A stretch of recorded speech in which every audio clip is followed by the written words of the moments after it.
السلام عليكم ورحمة الله وبركاته. أخباركم إيه؟ ويا رب تكونوا بخير. حلقة جديدة من حلقاتنا نتكلم في الكورة. النهاردة هنتكلم كده، عندنا أحداث كتير أوي نتكلم فيها.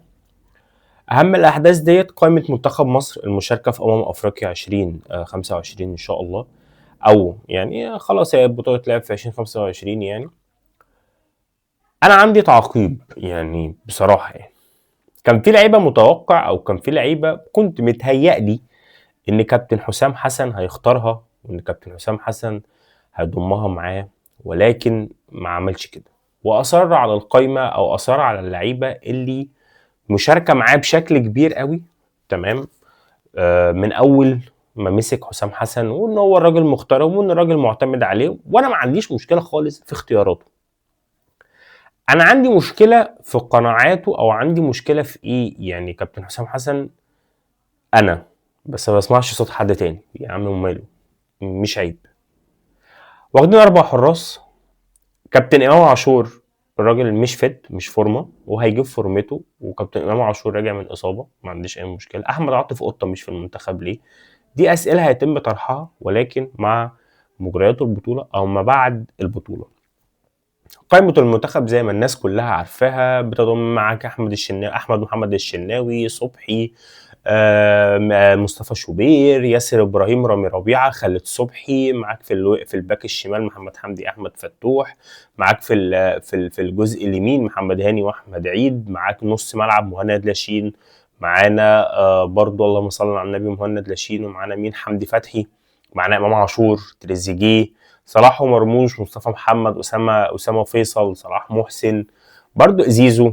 مش عايز انسى حد عشان يعني انا مش فاكر القايمه قوي، او القايمه مش قدامي عشان ان انا اقولها، بس القايمه هي متعارف عليها يعني، ما فيش جديد حصل فيها يعني القايمه دي. وعلى كل ان ربنا يوفق المنتخب ان شاء الله باذن الله. عندنا ماتش مع نيجيريا خلال الاسبوع ده، يوم 19 تقريبا، قبل ما نسافر للمغرب ونلعب الكان، بطوله افريقيه. ان شاء الله البطوله تكون من نصيب منتخب مصر كمنتخب مصر، مش كاشخاص. يعني انا ماليش علاقه باشخاص، انا ليا علاقه ان البطوله تكون من نصيب منتخب مصر. طيب، عندنا حاجه تانية النهارده. ليفربول من شويه كسب برايتون، وبصراحه انا يعني مستغرب، او الجزء العاطفي عندنا احنا كشعب مصري في مشكله كبيره، ومشكله كبيره قوي، ان احنا عاطفيين زياده عن اللزوم في الكوره بالذات يعني. وبنصدق ان احنا نتعلق باي حد مصري بيلعب بره. وصلاح بصراحه هو النموذج الوحيد اللي يقدر ان هو ينطبق عليه حاجه زي كده، ان الراجل هو المصري الوحيد اللي حقق الانجازات، والانجازات اللي بتحصل ولسه هتحصل. ليه ارني سلوت كجزء تاكتكس محمد صلاح هو مش معتمد عليه ما قبل تصريحات محمد صلاح؟ لان يا جماعه الخير بمنتهى الاحترام ومنتهى الادب، اللي بيلعب مكان محمد صلاح سوبوسلاي. سوبوسلاي الراجل بيقوم بمهام دفاعيه ومهام هجوميه خلال ال 90 دقيقه. محمد صلاح عنده مشكله كبيره قوي في الجزء الدفاعي. محمد صلاح ما بيرجعش يدافع، ودي معروفه من ايام كلوب ومن ايام روما ومن ايام فيرونتينا. الراجل ما بيدافعش، ما عندهوش الملكه ديت. لكن انا كمدير فني لما الاقي لعيب بيقدر ان هو يعمل لي اكتر من مهمه في الملعب، فانا هعتمد عليه كارقام قياسيه كجزء يعني احصائيات. محمد صلاح هو رقم واحد. محمد صلاح خلاص يعني كارقام قياسيه والكلام ده كله، وكل اللي احنا هنتكلم فيه ده محمد صلاح هو مكسر كل حاجه.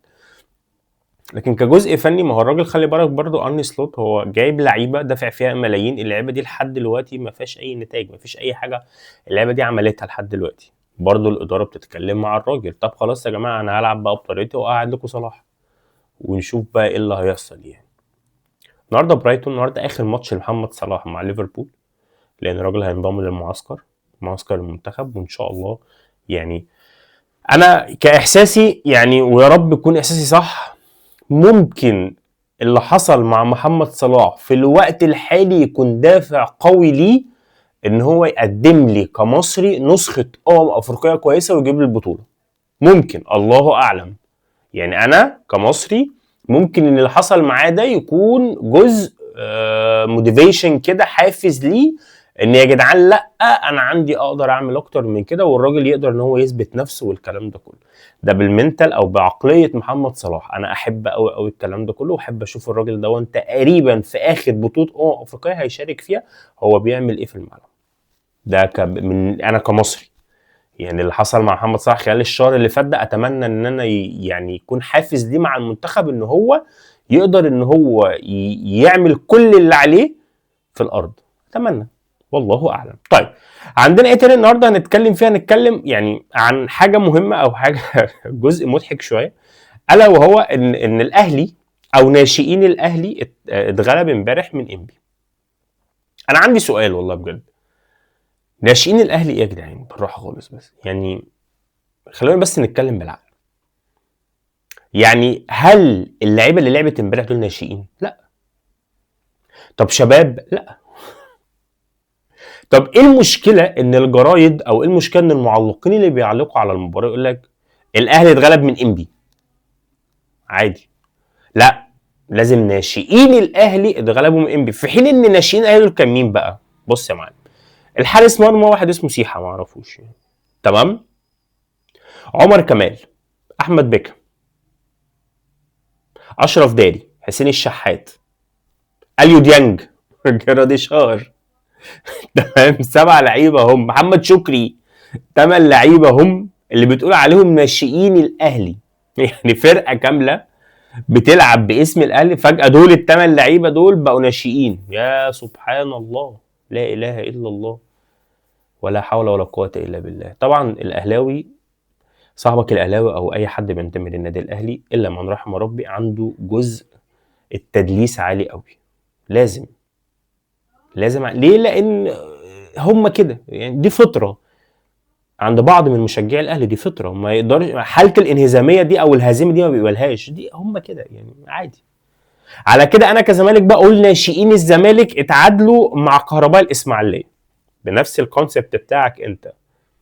فيا جماعه الخير بس يعني ما نقولش كلام وخلاص يعني. وعادي، هي البطوله على فكره، البطوله يعني البطوله مش مهمه وبطوله عاديه جدا، بس نحاول على قد ما نقدر ان فرقه زي انبي، الفريق اجتهد وحمزه الجمل اجتهد، نديله حقه ونديله الكريدت بتاعه عادي جدا. انبي يهزم الاهلي بس خلاص.